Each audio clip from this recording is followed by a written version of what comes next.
대리운전 불렀는데 2억 물게 된 회식. 안녕하세요, 버딩미. 당신이 판사라면 입니다. 오늘은 여러분이 듣고 나서 절대 잊지 못할 사건을 가져왔습니다. 회식 날 대리운전을 불렀는데 2억 2천만 원을 물게 됐다면 어떻겠습니까? 술을 마신 것도 운전대를 잡은 것도 아닌데 말이죠. 오늘 이 이야기를 들으시고 나면 다음번 회식 날 여러분의 행동이 분명 달라질 겁니다. 과연 대리운전을 부른 팀장은 정말 책임이 없는 걸까요? 2021년 10월 12일 금요일 저녁이었습니다. 경기도 수원시 영통구의 한 고깃집 IT기업 개발팀 팀장인 42살 최준호 씨는 팀원 6명과 함께 프로젝트 성공 기념 회식을 하고 있었어요. 소주와 맥주가 돌고 분위기는 무르익어 갔습니다. 최 팀장은 평소보다 더 활기차게 술을 권했죠. 오늘만큼은 마음껏 마시자. 내가 다 태워다 줄 테니까. 그 한마디에 팀원들은 자제력을 내려놓고 잔을 비웠습니다. 밤 11시 자리가 마무리됐습니다. 최 팀장은 혈중 알코올 농도 0.08% 만취 상태였지만 대리운전 기사 35살 박민수 씨를 불렀으니 괜찮다고 생각했어요. 조수석에는 27살 신입사원 김대훈 씨가, 뒷좌석에는 31살 대리 이정훈 씨와 38살 과장 한승우 씨가 탔습니다. 대리기사 박민수 씨는 20분간 별 문제 없이 달렸습니다. 그런데 용인시 기흥구 구갈동 사거리를 지나던 순간 빨간불에 급정거하던 앞차를 미처 보지 못했어요. 시속 60km로 그대로 추돌했습니다. 뒷좌석 가운데에 앉아있던 이정훈 씨가 안전벨트를 매지 않은 채로 앞좌석 사이로 튕겨 나갔습니다. 이정훈 씨는 구급차에 실려 응급실로 이송됐습니다. 진단 결과는 경추, 그러니까 목뼈 4번째 골절과 척수 손상이었어요. 6달간 입원 치료를 받았지만 결국 하반신 마비 장애가 남았습니다. 의사는 말했습니다. 평생 휠체어 생활을 해야 합니다. 이정훈 씨는 그때 29살, 신혼 6달 차였고 아내의 임신 소식을 들은 지 불과 2주 만의 일이었습니다. 대리기사에게 가입된 보험은 최대 1억 5천만 원까지만 보상이 가능했습니다. 그런데 이정훈 씨의 향후 치료비, 간병비, 일을 못하게 된 데 따른 수익 손실까지 합산하니 총 4억 2천만 원이 필요했어요. 무려 2억 7천만 원이 부족한 상황이었습니다. 자, 이 사건의 핵심은 바로 이겁니다. 2022년 3월 이정훈 씨는 대리기사 박민수 씨와 함께 최준호 팀장을 상대로 손해배상 소송, 쉽게 말해 피해에 대한 돈을 물어내라는 소송을 제기했습니다. 핵심 질문은 딱 하나였어요. 술자리를 주선하고 대리운전을 부른 팀장에게도 법적인 책임이 있는가? 이 질문은 단순히 이 사건만의 문제가 아닙니다. 우리 주변에서 매주 금요일마다 반복되는 회식 풍경과 직결된 이야기거든요. 팀장이라면, 상사라면, 차를 가진 사람이라면 누구나 이 상황에 처할 수 있습니다.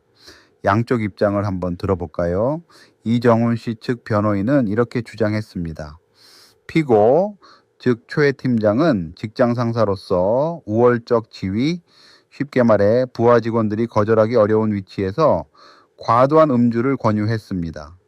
그리고 만취한 직원들을 자신의 차에 태우면서 안전벨트 착용 여부조차 확인하지 않았습니다. 실제로 차량 블랙박스에는 이정훈 씨가 뒷좌석에서 비틀거리며 앉는 모습이 선명하게 찍혀 있었습니다. 다른 팀원들의 증언도 있었어요. 팀장님이 계속 술을 따라주셨어요. 거절하기 어려운 분위기였습니다. 오늘은 내가 다 태워다 줄 테니까 마음껏 마시라고 하셨어요. 반면 최 팀장 측 변호인도 할 말이 있었습니다. 사고의 직접적인 원인은 대리기사의 전방주시 태만입니다. 의뢰인은 음주운전을 하지 않았고 오히려 대리기사를 부르는 책임 있는 행동을 했습니다. 안전벨트는 탑승자 본인이 착용할 의무가 있는 것이고 성인에게 일일이 확인할 책임은 없습니다. 회식 참여와 차량 탑승은 피해자 본인의 자발적인 선택이었습니다.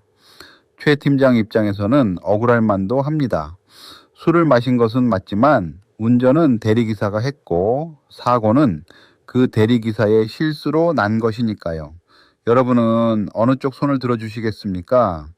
지금 버딩미 블로그에서 직접 투표해 보실 수 있습니다. 최 팀장에게 책임이 있다. 와, 최 팀장에게 책임이 없다. 두 가지 중 하나를 선택해 주세요. 투표에 참여하신 분들께 실제 판결 내용이 공개됩니다. 과연 법원은 어떤 결론을 내렸을까요? 여러분의 예상과 같을지 아니면 완전히 뒤집힐지 지금 바로 확인해 보세요. 자, 드디어 실제 판사는 어떤 결정을 내렸을까요? 2022년 11월 17일 선고일이 왔습니다. 이정훈 씨는 휠체어를 타고 법정에 출석했고 그의 아내는 갓 태어난 아기를 안고 방청석에 앉아 있었습니다. 최 팀장은 변호인 옆에서 고개를 떨구고 있었죠. 재판부는 최 팀장에게 상당한 책임이 있다고 판단했습니다. 핵심 논리는 이른바 신뢰의 원칙의 한계였어요. 대리운전을 불렀다고 해서 모든 주의 의무, 쉽게 말해 조심해야 할 책임에서 자동으로 벗어나는 것은 아니라는 겁니다. 재판부는 최 팀장의 행동을 세 단계로 나누어 분석했습니다. 첫째, 직장 상사로서 우월적 지위를 이용해 과도한 음주를 권유했다. 둘째, 만취 상태의 직원들을 자신의 차에 태웠다. 셋째, 탑승자들의 안전을 전혀 확인하지 않았다. 민법 750조, 즉 고의나 과실로 남에게 손해를 끼친 사람은 배상할 책임이 있다는 조항이 적용됐습니다. 특히 판사는 이렇게 말했습니다.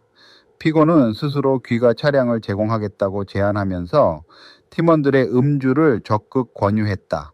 이는 단순한 회식 참여가 아니라 귀가 수단 제공을 전제로 한 음주 권유였다. 따라서 탑승 시점부터 탑승자들의 안전을 확보할 의무가 생긴다.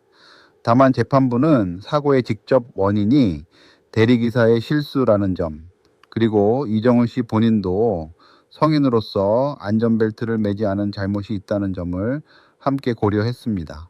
그래서 책임 비율을 대리기사 60%, 최 팀장 30%, 피해자 본인 10%로 나눴습니다. 총 손해액 4억 2천만 원 중 보험으로 1억 5천만 원이 지급됐고 최 팀장은 최종적으로 1억 2천만 원을 배상하라는 판결을 받았습니다. 판사는 마지막으로 이렇게 덧붙였습니다. 술자리를 주선하고 귀가 수단을 제공하는 순간 그 안전까지 책임지는 것이 상식이다. 이 판례가 우리 일상에 주는 교훈 정말 크다고 생각합니다.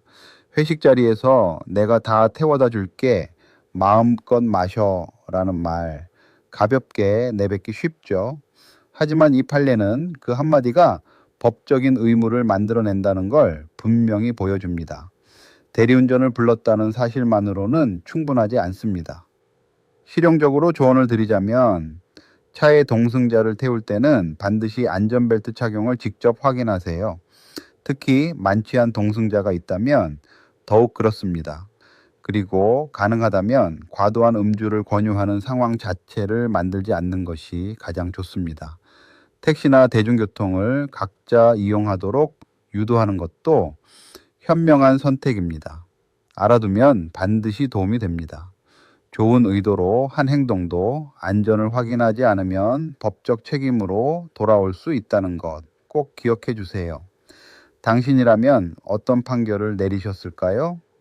최 팀장에게 1억 2천만 원 과하다고 느끼셨나요? 아니면 당연하다고 생각하셨나요? 여러분의 생각을 댓글과 투표로 남겨주세요. 버딩미가 더 많은 분들께 닿을 수 있도록 구독과 공유도 부탁드립니다. 다음 판례에서 또 만나요.